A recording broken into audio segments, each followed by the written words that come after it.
I'll go back to Pochettino, and something I just seem to keep bringing back whenever I talk about this guy is changes. Changes. It seems he can't help himself. Now, if you're going to leave Alderweireld and Trippier back in London, if you're going to leave out Lucas Moura, who's been your best player this season, if you're going to make other changes like Aurier come in for Trippier, but then Davis come in for Rose, you've got to get results. Is there not an argument that those changes did work for 85 minutes? Well, the first half was dreadful. It was absolutely... The only thing that changed the game was when Tottenham went a goal up and then he brought on Lucas Moura, as Craig quite rightly says, has been the best player for Tottenham all season. Then they got into the stride. But when you factor in the changes that he made in the side, and he took Harry Kane off late on, if you remember, he's 1-0 up. He took Harry off. Now, Harry didn't have a great game, but what does Harry do in defensive set pieces? He picks up and he marks. Is it one of those things where they were unfortunate? No, because you've got to concentrate. This is the Champions League. Yeah. You're going to get quality. You saw the quality on the volley. It was absolutely ridiculous. You go to sleep on a set piece, you know, in the dying embers of the game, and you lose the game. And there's no way that you can sugarcoat this. This is a bad loss. Right, let me just go back. My memory's terrible. The Watford, Man United, they lost 3 goals, right? They scored 3 goals. Sorry, scored 3 goals. Yes. They lost at Tottenham. Sorry. They lost against Watford. They were 1-0 up. They lost 2-1. They lost at Watford. They lost goals against Liverpool, and it should have been more. And they lost a couple again tonight. I'm going to use Liverpool as a reference, but there's other clubs I could use. 5 wins at the start of the season in the league for Liverpool, and a win against one of Europe's best teams in PSG. Yep. Has the back four changed? No. In the 5 games? No. Maybe one. I don't know. I don't think it has. If the Real Madrid back four are available, does it change? No. If the Barcelona back four are available, does it change? No. Mauricio Pochettino is continually making changes to full-backs, wing-backs, systems and centre-half pairings. He's had to make a change with the goalkeeper. I understand that. But most of the top teams are trying and they're striving for continuity in the key areas. He's not. And whilst performances at times might be good, like he said, I don't necessarily agree with him, he can talk about performances until the cows come home. It's about results. Right? And I can never, whenever Tottenham are playing, I couldn't tell you what the team's going to be because he makes so many changes. And I think that's to the detriment of long-term results. Inter Milan managing to pull off a come-from-behind win over Tottenham at home. Paul Mariner joining me on this one. Mariner, who's dressed exactly like Mauricio Pochettino was today, but I guess it didn't offer them good luck. Mariner's thoughts on the game? First half there was nothing in it. Pretty poor actually from both sides. When Tottenham went ahead in the second half, I thought they were very good. They upped the game. Lucas Moura came on. He energised the side. Very, very skillful. But then it also sort of fell apart. But they were going very well, and everybody thought they were going to get that 1-0 victory, but it wasn't to be. Well, in terms of players that we saw on the pitch, we didn't see quite a number for Spurs, and that's like no Dele Alli, no Kieran Trippier, no Toby Alderweireld. Interesting comments from Mauricio Pochettino saying that he left them off because of technical reasons. Yeah, we're all scratching our head a little bit. What does that mean? You can just read into what you will. Would they have made the difference? Absolutely, they would have made a difference. Look, we're not privy to how the players are feeling, whether they're resting, whether they've got slight injuries. We don't really know. But he does tend to rotate his wide players. So, 89 minutes in, it's a right decision. He's 1-0 up and seemingly cruising to victory. Then Icardi scores an absolute screamer on the volley. I mean, one of the most fabulous goals you'll see today. And then they concede late from the set piece. Harry Kane goes off. My thought process immediately was, who would Harry been picking up at that set piece? It was a very, very simple goal for Inter to go ahead. So, is it the right decision, wrong decision? He can mull it over now. We probably will be mulling it over, but it looks as though it's a wrong decision. All right, difficult group for Spurs. That much we do know. Thanks so much, Paul Mariner. Continue tracking everything from the Champions League here at ESPN FC. What a game at Anfield then. Liverpool 3, PSG 2. A deserved win for Jurgen Klopp's side. Absolutely, and in some way, slightly disappointing watching PSG and the superstars, particularly Mbappe and Neymar. Mbappe got the goal, but we hardly saw Neymar as the game went on. But from a Liverpool perspective, 2-0 up at one point and in total control. And then, let's be honest, Cavani was offside when Mounier scored. Firmino comes off the bench. and scores a great goal. But again, it highlights Liverpool's squad. Shaqiri off the bench, Fabinho off the bench, and he could even, I say rest, he just put Firmino on the bench because he got a whack on the eye from the weekend. But Sturridge did a great job. What a finish, eh? From Firmino. It was a fantastic finish, but going back to the earlier part of this game, Liverpool completely dominant. For them to keep Neymar, Cavani and Mbappe quiet for such a long time, they are absolutely storied forwards. Everybody was fearful of playing against this incredible forward line of PSG. But I'll tell you what, the way that Liverpool defended, that people were concerned initially about the fullbacks, where they got, Arnold and Will Robertson going to get burned a little bit. No, it never happened because the protection in front was absolutely spectacular, and Liverpool fully deserved it. When it was 2-2, I was disappointed. I really thought, well, this is unjust, and but Firmino comes on and scores a screamer. Neymar poor, or did Liverpool just contain him well? Poor. Because I think if he's on his game, you would struggle to contain him as a fullback. But we didn't see that, and I think, whoever he was up against, whenever he was drifting, could be thankful that he had a night that looked as if he didn't really fancy it that much. And Liverpool's high-tempo game was absolutely perfect. He was picking the ball. We normally see him picking the ball up and driving at defences. Yeah. You can't do that against this Liverpool defence. Immediately you're closed down, and you've got also trailing defenders coming in. So whether he wants to go left, right, there's always somebody that's able to cover for your teammate. That's why, you talk about the team performance of Liverpool. This is a fantastic team performance. So a great performance from last year's finalists. Meanwhile, for PSG, yet again, more questions surrounding the Ligue 1 side when they're coming up against decent opposition. What I see with PSG is that for all this multi-talented team that they are great on the ball, and on their night they can kill you. But when you have possession, I think they're an easy team, or a relatively easy team to play against when you have possession, because they're not the best at closing down. Yeah. You won't get the front three working as hard as, say, the Liverpool front three.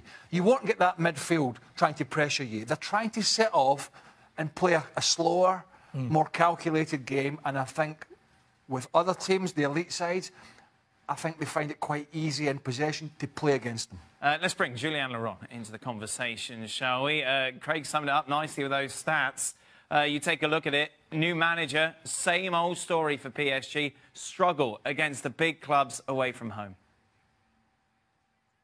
Yeah, struggle. I don't think they were at the best at all. I don't think Liverpool were at the best either. But PSG were still quite close to getting a very good point away at Liverpool. And yet, okay, in the end they lost, but it was not the defeat, for example, that they suffered at Bayern Munich in the group stage last season. It was not the defeat they suffered at Real Madrid in the last 16 first leg last season.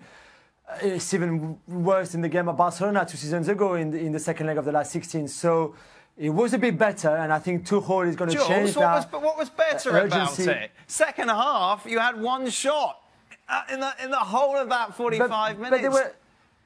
You're comparing them to a Bayern Munich match in which they obviously disappointed, but they were both already through. It meant nothing. This is PSG, whose aspirations, of course, are the Champions League. It's what it's all about. And you're giving them a pass because they're a little less worse than they were against big clubs over the last 2 or 3 seasons?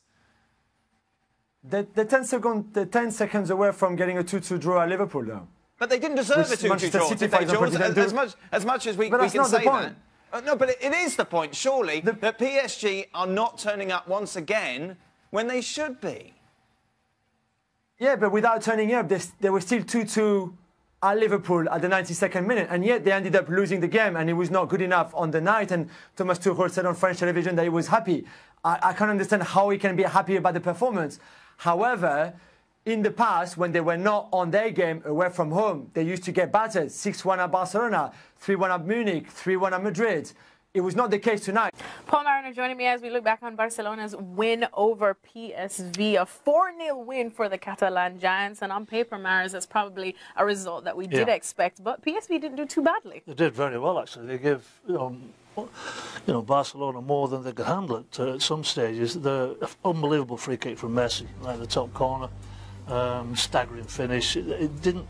It was much of the same. PSV were attacking, Barca would attack, and then all of a sudden, Messi took the game over. That was basically the difference between the two sides. His quality in front of goal was phenomenal. All right, well, I know that our Mexican viewers will definitely want to hear your assessment on how Chucky Lozano did. Because, as we said, PSV not too bad. Well, number one, he's got the best name in football. Number two, I thought he did very, very well. He always puts himself about. He always puts, a fantastic shift. People are talking about him moving on to bigger and better things, and you can see that for this lad, because he's all heart. He's got tremendous skill, and he puts a fabulous shift in. But the difference basically between the two sides was a fantastic goal from Dembele and plus Lionel Messi. And when he's in this sort of finishing form, it's very difficult to go up against Barcelona. But PSV actually surprised me. They were somewhat equal for probably about 60 minutes for Barcelona. But in the end, the right result came about, and the quality of Messi shone through. All right, so as Mariner said, good stuff to take away for PSV, but unfortunately they did come up against a little man by the name of Lionel Messi. Hello, welcome to Extra Time. Woo, Champions League excitement all over today.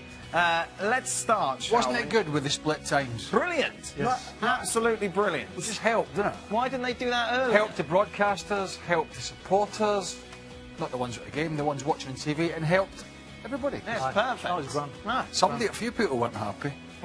Curmudgeons. Luddites. Julian Laurent is here. Oh, dry your tears, Julian. Poor old Jules. Hey. When will PSG start performing better outside of France? Ooh, what a question. Cutting. They will. I mean, it's a learning curve. They were battered at Bayern Munich last season in the group stage. Away in Munich, this time they did better to come back in the game when they were 2-0 down. I think they showed a bit of character, and then they made a stupid mistake in Mbappe right at the end. I mean, it's annoying and it's frustrating, but if you compare with the Bayern Munich game, for example, in the group stage last season, the same stage, although it was towards the end of the group stages, there's more positive tonight than there were at Bayern Munich. So it's a defeat, it's frustrating, and yet they don't travel well enough in that competition at the moment, and so far. But there was also, it's not all negative and all gloomy right now. Meanwhile, is Salah a one-season wonder? Well, he's a one-season wonder at that amount of goals. Yeah, he set the bar extraordinarily high, hasn't he? He did. He's not just become a bad player overnight, but I don't think anybody realistically felt that we would see that return the goals again. That for me was a one-off, but his performances can get better again. I just don't think we'll see that consistency. He's still getting in though. He's still getting the opportunity. He's just not putting them away just at the moment. I think so long as you see him with the opportunities, creating those chances, getting to the right place, I think he'll. What did he get last year? I've got my memories. It was like 40 odd. 40 something. Somebody tell me. How many? 44. Wow. 44. Yeah. If he gets 24 this year, that's a good season. It's a great season. Great season. And it's what he does for the team as well. You've got to factor that in. Team. Liverpool. Who deserves more blame for PSG after this loss, Jules? Kylian Mbappe.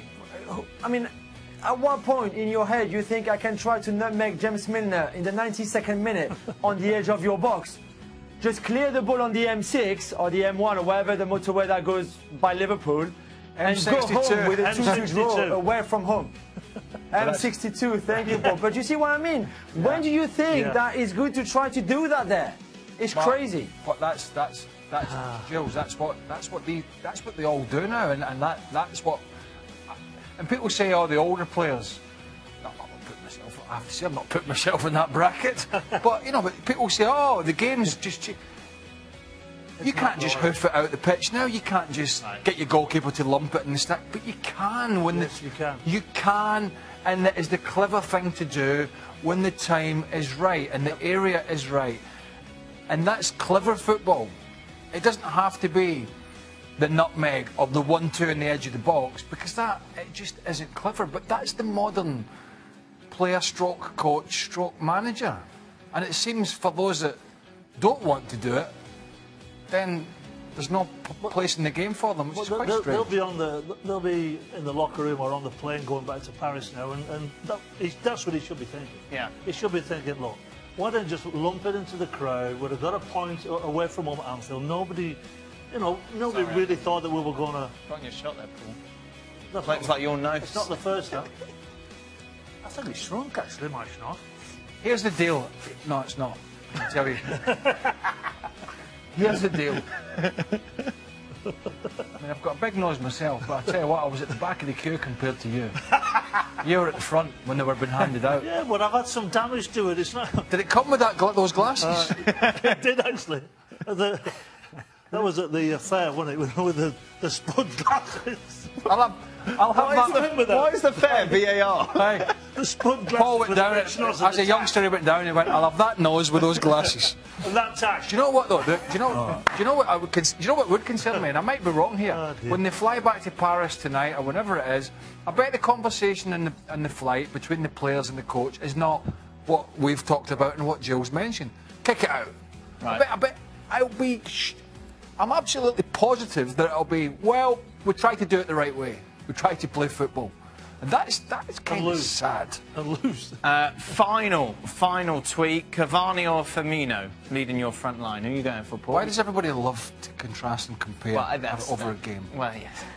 That's what we look, Cavani is a fantastic player, but when he's protected, like the way that he was protected with the Liverpool players tonight, it's very difficult for him to get in the game.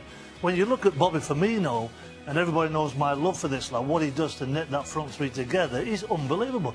The goal that he scored coming off the bench, he gets in that inside right channel inside the penalty area, dips one way, goes the other, and it's just a fantastic goal. So at the moment, I'm taking Bobby Firmino. Who are you taking, Jules, with your PSG ways? I agree with Craig. I mean, there's just two different profiles. I mean, it depends what kind of striker you want. If you want someone like Firmino who link up everything together, who is very unselfish and who makes everybody better around him, and then who will still be able to finish like he did tonight, you take him. If you want someone who will be scoring one-touch finishes because you're going to put a lot of crosses in, etc., etc., you go for Cavani. Right now, yeah, Firmino is in better form than Cavani, and tonight he's the match winner, and Cavani was disappointing and was subbed off before the end. So yeah, I'll go for Firmino like Paul. That's it. That is the end of Extra Time. We'll be back tomorrow. More Champions League. Are you in tomorrow, Paul? No, I'm not. No, but I'm going to get my mask changed. Be sure to join us on ESPN+.